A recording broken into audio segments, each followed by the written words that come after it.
بسم اللہ الرحمن الرحیم۔ ملفوظات حضرت مسیح موعود 24 ستمبر 1905۔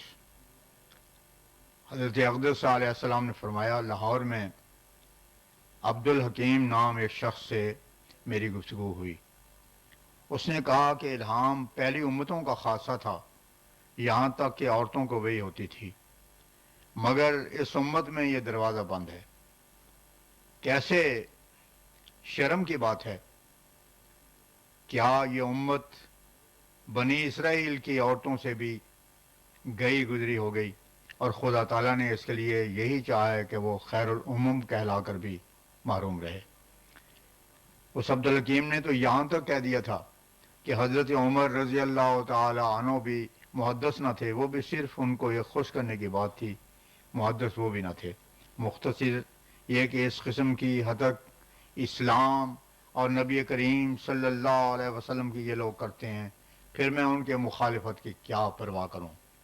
یہ لوگ اسلام کے دوست نہیں، دشمن ہیں۔ اگر بقول ان کے سب بے نصیب ہیں تو پھر کیا فائدہ؟ ہزار اتباع کریں، معرفت نہ بڑھے گی تو کوئی احمق اور نادان ہی ہوگا جو اس پر بھی اتباع ضروری سمجھے۔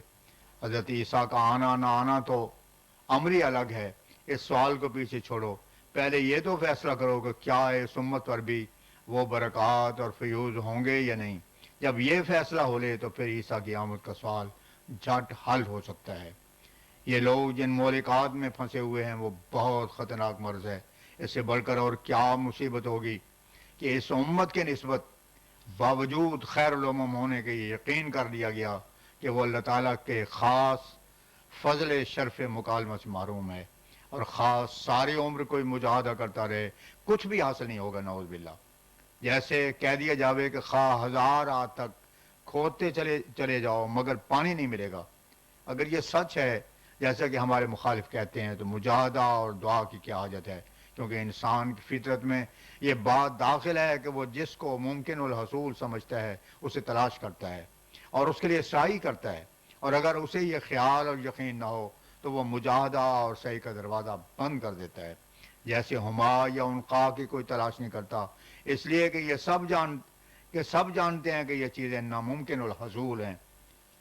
بس اسی طرح جب یہ یقین کر لیا کہ اللہ تعالیٰ سے مکالمہ کا شرف ملنے کا ہی نہیں اور خوارق اپنے دیے ہی نہیں جا سکتے، تو پھر مجاہدہ اور دعا جو اس کے لیے ضروری ہیں محض بیکار ہوں گے، اور اس کے لیے کوئی جرت نہ کرے گا۔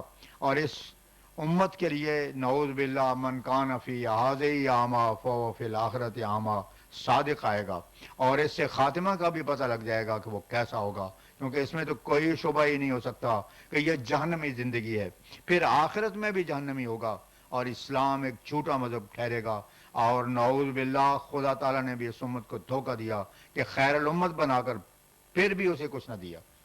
اس قسم کا عقیدہ رکھنا ہی کچھ کم بدقسمتی اور اسلام کی حدق نہ تھی کہ اس پر دوسری مصیبت یہ آئی کہ اس کے وجوہات اور دلائل پیدا کرنے لگے۔ چنانچہ کہتے ہیں کہ یہ دروازہ مکالمات اور مخاطبات کے اس وجہ سے بند ہو گیا کہ قرآن شریف میں اللہ تعالیٰ نے فرمایا ہے، ما کان محمد ابا احد من رجالکم ولکن رسول اللہ وخاتم النبیین، الاحزاب آیت 41۔ یعنی یہاں حضرت صلی اللہ علیہ وسلم چونکہ خاتم النبیین ہیں، اس لیے آپ کے بعد یہ فیض اور فضل بند ہو گیا، مگر ان کی عقل اور علم پر افسوس آتا ہے کہ یہ نادان اتنا بھی نہیں سمجھتے کہ اگر ختم نبوت کے ساتھ ہی معرفت اور بصیرت کے دروازے بھی بند ہو گئے تو حضرت صلی اللہ علیہ وسلم معاذ اللہ خاتم النبیین تو کجا نبی بھی ثابت نہیں ہوں گے، کیونکہ نبی کی آمد اور بعثت اس غرض کے لیے ہوتی ہے تاکہ اللہ تعالیٰ پر ایک یقین اور ایک بصیرت پیدا ہو اور ایسا ایمان ہو جو لذیذ ہو۔ اللہ تعالیٰ کے تصرفات اور اس کی قدرتوں اور صفات کے تجلی کو انسان مشاہدہ کرے، اور اس کا ذریعہ بھی اس کے مکالمات و مخاطبات اور خوارق عادات ہیں، لیکن جب یہ دروازہ ہی بند ہو گیا تو پھر اس بعثت سے فائدہ کیا ہوا؟ میں بڑے افسوس سے کہتا ہوں کہ ان لوگوں نے حضرت صلی اللہ علیہ وسلم کی ہرگز قدر نہیں کی اور آپ کی شان عالی کو بالکل نہیں سمجھا، ورنہ اس قسم کے بیہودہ خیالات یہ نہ تراشتے۔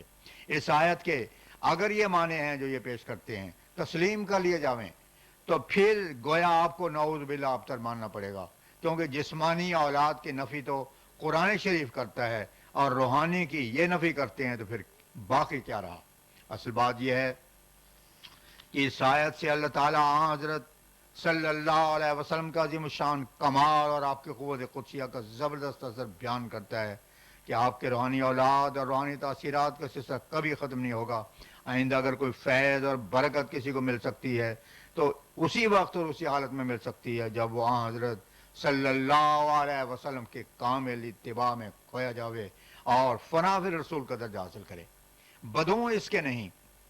اور اگر اس کے سوا کوئی شخص ادعائے نبوت کرے تو وہ کذاب ہوگا، اس لیے نبوت مستقلہ کا دروازہ بند ہو گیا، اور کوئی ایسا نبی جو بجوز حضرت صلی اللہ علیہ وسلم کی اتباع اور ورزش شریعت اور فنا فی رسول ہونے کے مستقل نبی صاحب شریعت نہیں ہو سکتا۔ ہاں، فنا فی رسول اور آپ کی امتی اور کامل متبعین کے لیے یہ دروازہ بند نہیں کیا گیا۔ اسی لیے برائن احمدیہ میں یہ اعلان درج ہے، کل برکت من محمد صلی اللہ علیہ وسلم فتبارک من علم و تعلم، یعنی یہ مخاطبات اور مکالمات کا شرف جو مجھے دیا گیا ہے یہ محض حضرت صلی اللہ علیہ وسلم کی اتباع کا تو فیض ہے، اور اسی لیے یہ آپ ہی سے ظہور میں آ رہے ہیں۔ جس قدر تاثیرات اور برکات و انوار ہیں وہ آپ ہی کے ہیں۔ اب حضرت عیسیٰ کے لیے تم خود فتویٰ دو کہ اس کے متعلق تم کیا سمجھتے ہو اور یقین کرتے ہو، کیا یہ مانتے ہو کہ اس کو جو کچھ دیا جائے گا وہ حضرت صلی اللہ علیہ وسلم کا امتی ہونے اور آپ کے کامل اتباع کی وجہ سے نصیب ہوگا؟ یہ پہلے سے انہیں دیا گیا ہے۔ یہ مانتے ہیں کہ وہ تورات اور حضرت موسیٰ علیہ السلام کا متبع تھا۔ پھر یہ تو تورات کا فخر ہوا نہ کہ قرآن مجید کا۔ پھر کیسی بیہودگی ہے کہ ایسا عقیدہ رکھا جاوے جو حضرت صلی اللہ علیہ وسلم اور قرآن مجید کی حد کے شان کا موجب ہو۔ اس سے یہ ضرور ہے کہ آنے والا مسیح اسی امت میں سے اور وہ حضرت صلی اللہ علیہ وسلم سے برکت اور تعلیم پائے اور آپ ہی کے فیض اور ہدایت سے روشنی حاصل کرے۔ میں نے دیکھا ہے کہ ہمارے مخالف اس موقع پر چالاکی سے یہ کہہ دیتے ہیں کہ آنے والا عیسیٰ امتی ہوگا۔ یہ مصیبت انہیں بخاری اور مسلم سے آئی، کیونکہ اس میں امامکم منکم اور امکم منکم لکھا ہوا ہے، اس لیے حضرت عیسیٰ کو امتی بناتے ہیں، مگر نہیں سمجھتے کہ امتی تو وہ ہوتا ہے جو حضرت صلی اللہ علیہ وسلم کی ہدایت کے بغیر گمراہ تھا، جو رشد اور ہدایت اس نے پائی وہ حضرت صلی اللہ علیہ وسلم کی اتباع اور تعلیم سے پائی۔ مگر یہ وہ تسلیم نہیں کرتے کہ حضرت عیسیٰ علیہ السلام پہلے گمراہ تھے اور اب بھی گمراہ ہیں۔ جس وقت آئیں گے اس وقت آپ کی ہدایت اور تعلیم پر عمل کرنے سے وہ درجہ اور عزت انہیں ملے گی۔ پھر امامکم منکم کو مفہوم میں صورت میں تو درست نہ ٹھہرا۔ افسوس کا مقام ہے کہ ان لوگوں نے قرآن شریف اور حضرت صلی اللہ علیہ وسلم کے ارشادات پر غور کرنا چھوڑ دیا ہے، اور جو حکم ہو کر آیا تھا اس کا انکار کر دیا۔ پھر ان کو سمجھ آوے تو کیوں کر۔ امامکم منکم صاف طور پر یہی ظاہر کرتا تھا کہ آنے والا امام تم میں سے ہی ہوگا، مگر یہ اس پر راضی نہیں ہوتے۔ یہ امت کو شر الامم اور یہودی بنا کر تو خوش ہو جاتے ہیں، لیکن مسیح اور امام کا آنا اس امت سے تسلیم نہیں کرتے۔ اب یا تو حضرت مسیح کی نسبت یہ اقرار کریں کہ وہ گمراہ ہیں معاذ اللہ، جیسے کہ عیسائیوں نے اقرار کر لیا کہ وہ ملعون ہیں نعوذ باللہ۔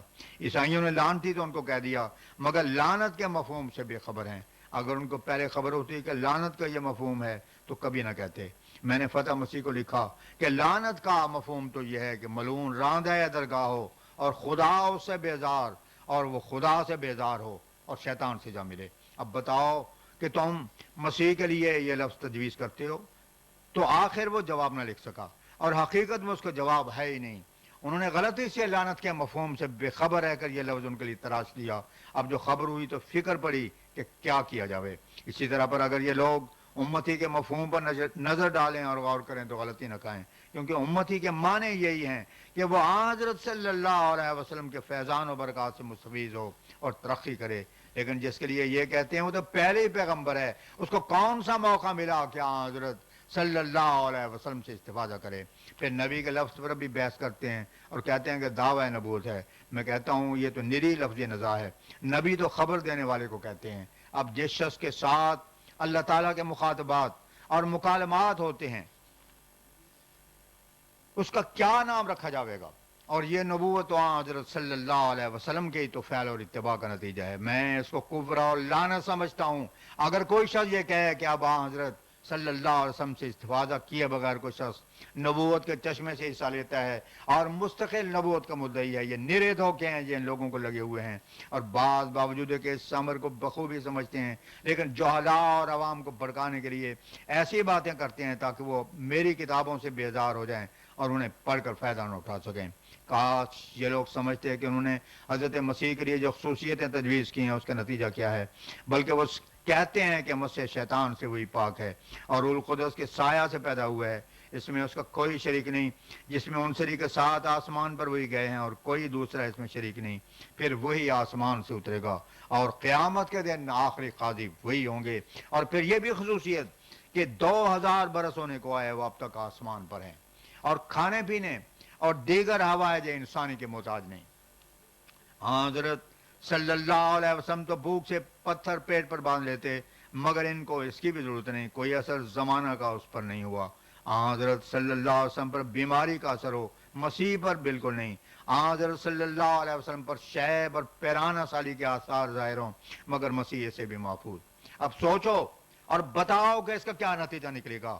یقیناً یہی نتیجہ نکلے گا کہ انہیں ساری دنیا سے الگ اور نرالا مانا جاوے، یہ دوسرے الفاظ میں ان کو خدا ہی کہا جاوے، اس لیے کہ ایسی خصوصیتیں یقیناً انہیں خدا بناتی ہیں اور عیسائی اس کو پیش کرتے ہیں.